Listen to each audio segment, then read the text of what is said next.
নমস্কাৰ খেতিয়ক বন্ধুসকল, চাহ খেতিৰ ওপৰত প্ৰস্তুত কৰা আন এটা গুৰুত্বপূৰ্ণ ভিডিঅ'লৈ আপোনালোক সকলোকে স্বাগতম জনাইছোঁ। প্ৰতিজন চাহ খেতিয়কৰ প্ৰথম উদ্দেশ্য হ'ল চাহ বাগানডৰাত অধিক পৰিমাণত কেঁচা পাতৰ উৎপাদন কৰা, নহয় জানো?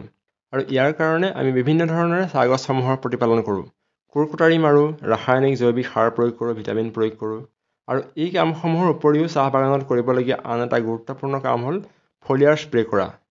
অৱশ্যে প্ৰায় খেতিয়কেই বাগানত ফলিয়াৰ প্ৰয়োগ কৰে যদিও বহু লোকে সেয়া কেতিয়া কৰিব লাগে, কেনেকৈ কৰিব লাগে বা ফলিয়াৰত কি কি মিক্স কৰিব লাগে, কিমান পৰিমাণত মিহলাব লাগে, সেই কথাবোৰ সঠিককৈ নজনাৰ কাৰণে ফলিয়াৰ স্প্ৰে কৰিলেও ই ভালদৰে কামত নাহে, অৰ্থাৎ পাত ওলোৱাত সহায় নকৰে। আৰু ইয়াৰ উপৰিও ফলিয়াৰৰ নামত বহুতে বিভিন্ন ধৰণৰ নামী দামী কোম্পানীৰ ভিটামিনৰ মিশ্ৰণ স্প্ৰে কৰা দেখা যায়। কিন্তু এইবোৰে সঁচাকৈ কাম কৰেনে? আৰু এই ভিটামিনসমূহৰ যিমানহে দাম তাৰ অনুপাতে পাত সঁচাকৈ ওলায়নে বাৰু? আৰু এই কথাবোৰ ভালদৰে নজনাৰ কাৰণেই কৃষকসকলৰ পইচা আৰু সময় দুয়োটাই অথলে যায়। সেয়ে আজিৰ এই ভিডিঅ'টোত চাহ খেতিয়কসকলৰ সহায় হোৱাকৈ চাহ গছত ফলিয়াৰৰ প্ৰয়োগ সম্পৰ্কে কিছু কথা ক'বলৈ ওলাইছোঁ। আৰু এই ভিডিঅ'টো চোৱাৰ পাছত ফলিয়াৰৰ প্ৰয়োগৰ সম্পৰ্কে কিছু দৰকাৰী কথা খেতিয়কসকলে জানিব পাৰিব বুলি আশা কৰিছোঁ। কিন্তু সকলোকে এটা অনুৰোধ যে আপোনালোকে এই ভিডিঅ'টো স্কিপ নকৰাকৈ শেষলৈকে চাব, যাতে কথাসমূহ ভালদৰে বুজি পায়। আৰু ভিডিঅ'ৰ শেষত এটা প্ৰয়োজনীয় টিপছ দিয়া হ'ব, গতিকে সেইটো চাবলৈ নাপাহৰিব।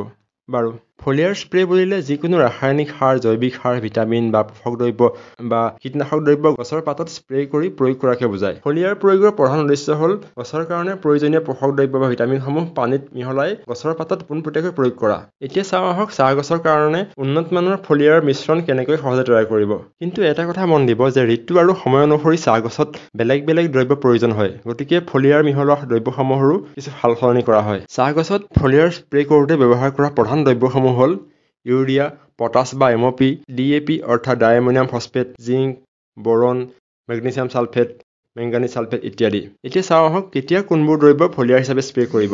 সাধাৰণতে জানুৱাৰী মাহৰ পৰা মে' মাহলৈকে আনপোন বাগানসমূহত ফলিয়াৰ স্প্ৰে কৰিব লাগে আৰু ছেপ্টেম্বৰৰ পৰা নৱেম্বৰ মাহলৈ প্ৰায় সকলো বাগানতে স্প্ৰে কৰিব পাৰে। সাধাৰণতে জুন, জুলাই আৰু আগষ্ট মাহত ফলিয়াৰৰ বিশেষ প্ৰয়োজন নহয় বা ফলিয়াৰ স্প্ৰে কৰিলেও সকলো দ্ৰব্যৰ প্ৰয়োজন নহয়। আৰু ডিচেম্বৰ মাহতো ইয়াৰ প্ৰয়োজন নহয়, কাৰণ এই সময়ছোৱাত গছবোৰক জিৰণি দিব লাগে। এতিয়া চাওঁ আহক কেতিয়া কি স্প্ৰে কৰিব লাগে। জানুৱাৰী মাহৰ পৰা জুন মাহলৈকে আনপোন বাগানত ফলিয়াৰ স্প্ৰে অতি প্ৰয়োজনীয়।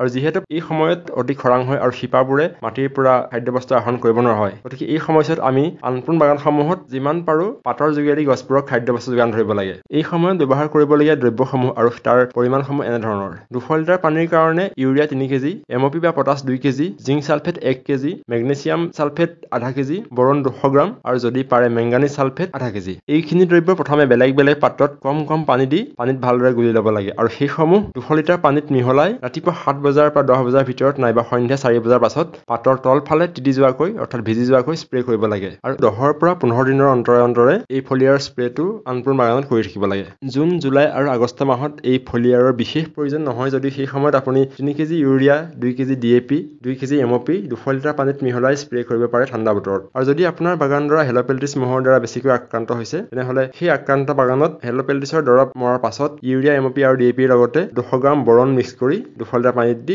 স্প্ৰে কৰিব। আৰু এটা কথা মনত ৰাখিব, বাগানত সাৰ দিয়াৰ 15 দিনৰ আগৰ পৰা সাৰ দিয়াৰ 20-25 দিন পিছলৈকে কোনো ধৰণৰ ফলিয়াৰ স্প্ৰে নকৰিব। আৰু ছেপ্টেম্বৰ মাহৰ পৰা পুনৰ ৰ'দৰ তাপ কমি অহাৰ লগে লগে ফলিয়াৰ স্প্ৰে আৰম্ভ কৰিব পাৰে আৰু এই সময়তো সেই প্ৰথমে কোৱা ফলিয়াৰৰ মিশ্ৰণটো ব্যৱহাৰ কৰিব পাৰে। কিন্তু মনত ৰাখিব, জিংক আৰু DAP কেতিয়াও একেলগে স্প্ৰে নকৰিব, কাৰণ এই দ্ৰব্য দুটা মিহলি কৰিলে ৰাসায়নিক বিক্ৰিয়া হৈ গোটা গোটা বা চপৰা চপৰ হৈ পৰে, যিটো চাহ গছসমূহৰ কাৰণে বিপদজনকো হ'ব পাৰে। এতিয়া বন্ধুসকল মনত ৰাখিব যে আমি যেতিয়া এই দ্ৰব্যসমূহ চাহ গছত ভালদৰে সময়মতে প্ৰয়োগ কৰি থাকিম আৰু প্ৰয়োজনীয় সাৰ দৰৱবোৰ গুৰিত সঠিককৈ দি যাম আৰু খেতিডৰা কীট পতংগৰ পৰা মুক্ত কৰি ৰাখিম, তেনে অৱস্থাত আন কোনো নামী দামী ভিটামিন গছসমূহত প্ৰয়োগ নকৰাকৈ আপোনালোকে সুন্দৰ কেঁচা পাতৰ উৎপাদন কৰিব পাৰিব। আৰু ইতিমধ্যে উল্লেখ কৰা ফলিয়াৰৰ এই দ্ৰব্যসমূহ আপুনি কম খৰচতে কিনিব পাৰিব আৰু যাৰ ফলত ভিটামিন কিনাৰ নামত হোৱা বহু টকা আপোনাৰ ৰাহি হ'ব। বাৰু দৰ্শকসকল, টিপছটো এতিয়াও দিবলৈ বাকী আছে, নহয় জানো? কিন্তু তাৰ আগতে এটা কথা কৈ থওঁ, আমি এই ইউটিউব চেনেলটোত চাহ খেতিৰ বাবে প্ৰয়োজনীয় বিভিন্ন ধৰণৰ ভিডিঅ' আপলোড কৰি থাকোঁ। সেই ভিডিঅ'সমূহ আপোনালোকে পাই থাকিবৰ কাৰণে চেনেলটো এবাৰ ছাবস্ক্ৰাইব কৰি ল'ব আৰু ভিডিঅ'সমূহ ভাল পালে লাইক কৰিব, কমেণ্ট শ্বেয়াৰ কৰিব আৰু আপোনালোকৰ মতামতসমূহ জনাবলৈ নাপাহৰিব। বাৰু এতিয়া টিপছকেইটা শুনক।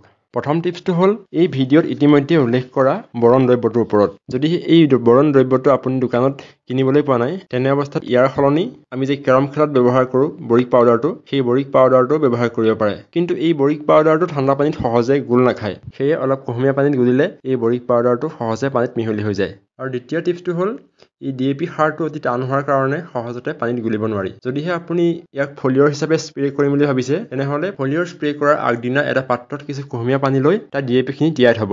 পিছদিনা দেখিব গোটেই DAPবোৰ কোমলি পানীত মিহলি হৈ আছে। আৰু তৃতীয় টিপছটো হৈছে আপুনি যেতিয়াই যিকোনো ফলিয়াৰ হওক বা কীটনাশকেই হওক পাতৰ ওপৰত স্প্ৰে কৰিবলৈ যাব তাৰ লগত আঠা অৰ্থাৎ যাক ষ্টিকাৰ বা স্প্ৰেডাৰ বুলি কোৱা হয় সেই দ্ৰব্যটো মিহলি কৰিবলৈ একেবাৰে নাপাহৰিব। এই আঠা বা ষ্টিকাৰৰ ব্যৱহাৰ কৰিলে আপোনাৰ কীটনাশকে হওক বা ফলিয়াৰ মিশ্ৰণটোৱে হওক তাৰ কাৰ্যক্ষমতা আৰু গুণাগুণ কেইবাগুণে বৃদ্ধি পায়।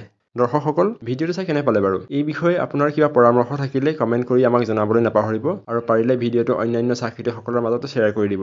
ধন্যবাদ।